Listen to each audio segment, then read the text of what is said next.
Welcome back to Raid Shadow Legends. We are here with Dhukk, Duck, whatever his name is, the Pierced. This guy obviously is like Stag Knight. Stag Knight is an amazing champion. We get an AoE, decrease defense, and decrease attack on a 3-turn cooldown. Except this guy does damage based off of defense, and he has really high defense. His A1 is not a slow speed. Stag Knight has that, but this is a decrease accuracy. And we know how powerful this can be on bosses to resist those debuffs they put on us, and we're going to see that happen. He also has a provoke. On a 4-turn cooldown, yes, but we do have a 75% chance to provoke 2 other champions. We're going to see this quite a lot. If you're trying to progress through the game, and you're lucky enough to get this champion, book him up, put him in a lifesteal set, and just run through it, like solo through stuff in the game. You can do that with War Master Masteries. I just wanted to get damage out of him, right? What do you do at in-game when you're just playing around with these champions that do a lot of debuffs? You try to get a little bit more damage out of them. Of course, we have him booked. If you haven't finished Faction Wars 21, get this guy. Faction Wars 21 is so damn easy with him in it. So we put him in some Savage set. We've got defense, we've got speed boots, and then we just went further defense with critical damage here, and then accuracy, because we need that accuracy. I didn't try to go for critical damage gloves. I figured defense is the best play for him. Just get him really high defense. We can use him in the clan boss as well, though we don't have 100% uptime on decrease attack, so it's only use him in the clan boss if you don't have any other options. Just depends on your roster. And as you can see, I'm just trying to get more damage out of him. But if you're not worried about damage, just come down here, get Master Hexer, try to extend those debuffs, get Evil Eye so you can lower the turn meter, and then all these right here to help you with your accuracy. And if you really needed accuracy, you could go down here for Eagle Eye, because I'm sure we could play this guy in the Doom Tower. He's going to be so sweet. Really gonna be good. Let's see what he can do. Here we are, Faction Wars 21, Dhukk, Duck, Pierced. We have him in here, and we've got him with a buddy of him, Old Hermit, at level 50. Now, Old Hermit at level 50 here is gonna do work for us because we don't have a Varask. But look how easy these waves are. They made Faction Wars 21 easier, and now we've got a person we can bring in here for Orcs and do an AoE, decrease attack, decrease defense. Look at this. We're just blowing through this. My guys are barely even geared. Not well at all. Then he's going to provoke. Watch this. There he went. He provoked 2. 2 out of the 3. Right? 2 out of 3 is not bad. That's a song. We just provoked 2 of them. And could you imagine like coming up in the game and having this guy on a 3-turn cooldown? And if you're used to playing Stag Knight, you know what that's about, right? You're used to having that AoE decrease attack, decrease defense. That way you're doing more damage, you're getting through there quicker, and you're taking less damage. What do we want for this boss? We want a decrease attack. That will save us all the time. Now, what I don't like about Hermit, Old Man Hermit, bringing him in here, is that he gives us an increased attack. And it's going to get stolen from this boss. Also, another thing about the Hermit, do not bring him in here with accuracy. You do not want an HP burn up on this boss and throwing it back at all your champions or you're going to die. Now, normally, Orcs would be the easiest to do with a Varask. Varask is an Orc champion that whenever he crits, he heals all the time. And I wanted to play Varask in here, but I also wanted to play one of the newer Orcs to go with Pierced, which is this Old Man Hermit. So I wanted to go through here without any heals, basically, and see if we could do it. And what do you know? Well, check this out. Boom. Because I have a regen set on Hermit. Hermit's only level 50, but he's got a lot of HP, and he's healing every turn. He's actually got he's got a regen set, and then the other set that's going to give him life. Look at this. Every turn, the Hermit is just healing for 8,000 total, somewhere around there. And then if anybody dies, which we're having people die, we understand that, he's going to bring it back. Now, we could not do that.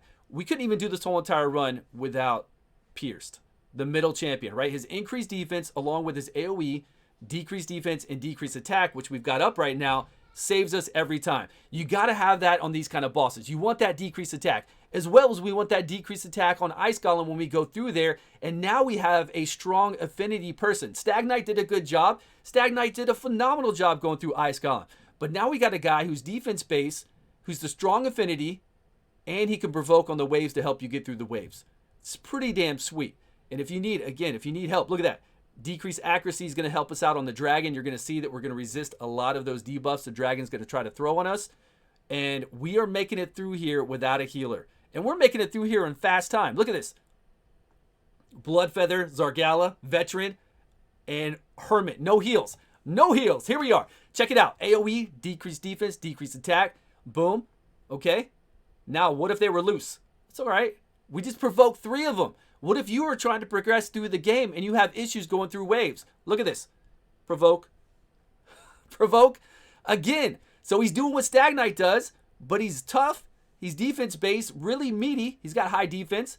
And then here at the end, we got the 2 strong affinities. We lost the rest of our team. We did. We didn't have any revivers. We just had Apothecary trying to keep everybody up. It's all right. We have some fragile people. And we get to see us come in here. And Mr. Dhukk, the pierced duck, he's going to come in here and take it down. Now, if we needed a little higher resistance so we didn't get this block heal, it would be great. But with this block here, it was pretty scary. Because Apothecary couldn't heal him. Look, see? Look. So it got a little scary here at the end. But you know what? Still not bad time. If we did, like if we could shrug that off, these two could duo that boss, no problem. All right, let's get over to Dragon so we can see what I'm talking about with that accuracy debuff. Plus, we're bringing in Hermit again. Look at Hermit with that increased attack. Now we have some attackers to give that increased attack some justice. And we've got a reset with a level 50 Renegade. We got a level 50 Hermit. We got our main man over here on the far left doing the AoE decreased defense and decreased attack that we need and provoking. Plus, he has really low HP. Look at that. That wasn't even a provoke.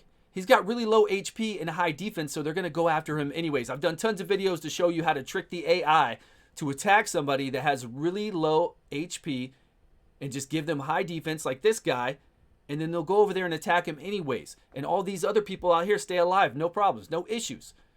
Okay, look at that. Resist. Did you see all the resistance on the left-hand side? The Dhukk and Renegade just resisted so many of those debuffs. The right side, they didn't resist as many, but the left side resisted a lot. A lot. And that's that decreased accuracy on that A1. Decreased accuracy is very strong, especially even if you have just a little bit of resistance. You're dropping their accuracy by 50%. There we are. Nice moves. I like this guy. This guy's a lot of fun, and I can't wait to try him out in the Doom Tower to see what we can do with him in the Doom Tower as far as making it faster for our runs and doing that provoke in there. And the decreased accuracy is going to help out as well. You saw that when we have a decreased accuracy on here, we just take, all we need is a little bit more resistance. Because if he's got 300 accuracy, we drop it down to 150, then we only need like a little bit over 150 for our resistance, and we're pretty much going to resist all that stuff out there. It really helps out on the Ice Golem as well. This champion is a solid champion. Again, you have the love for Stag Knight already. You know Stag Knight is great. This guy we can bring into Spider 20, Dragon 20, and Ice Golem 20. And then Stag Knight we could bring into Fire Knight 20, Spider 20, and Ice Golem 20. So they both have their places, but I'd much rather bring him into the Doom Tower since he's defense-based, he's sturdy, he can take the hits, he can provoke, and then he can also do what we need with Stag Knight. Except we just don't have that slow speed on the A1, but we'll bring in Sylar and whatever else we need to. So I really want to play this guy on like Doom Tower hard, 114, 112, 119, wherever people are having a difficult time with. Go check out my other guides. I really like Old Hermit in a situation like this because he does bring that increased attack and he has those revives so if somebody falls down. And again, with the gear I have on him, it's pretty sweet. I'll get a guide out on him and show you everything I've done to make it so that he stays alive and will bring everybody else back to life. There are other champions. You know, there's Gorgorab that's very much like this guy. And then also Seeker gives us that increased attack if we want to increase attack and a provoke. That's good. But Gorgorab brings everybody back to life. This guy brings 2 people back to life at 60% HP and 40% turn meter with a Veil on. So it's worthwhile to 5-turn cooldown just like Gorgorab. But the Rab, I mean, he brings the whole team back. But Pierced here, level this guy up, use him, especially if you don't have a Stag Knight out there. And if you want to be able to get through the waves, or if you just want to solo early game content with lifesteal gear on him, along with War Master, so you can get those procs, it works out. Like this game with a really heavy defense-based champion like that can get through a lot of content with lifesteal gear on. And with that provoke, I mean, and he's got an unkillable for that 1 turn as well. I know the provoke's on a 4-turn cooldown, but the rest of the AoE's on a 3-turn cooldown, so he'll get life back. The A1's there. I mean, they've been bringing a lot of solid epic champions lately, so I'm very happy with it. You guys let me know what you think down below. Thank you all so much for watching. I appreciate your time. Please subscribe if you haven't, and I will see you all on a video soon.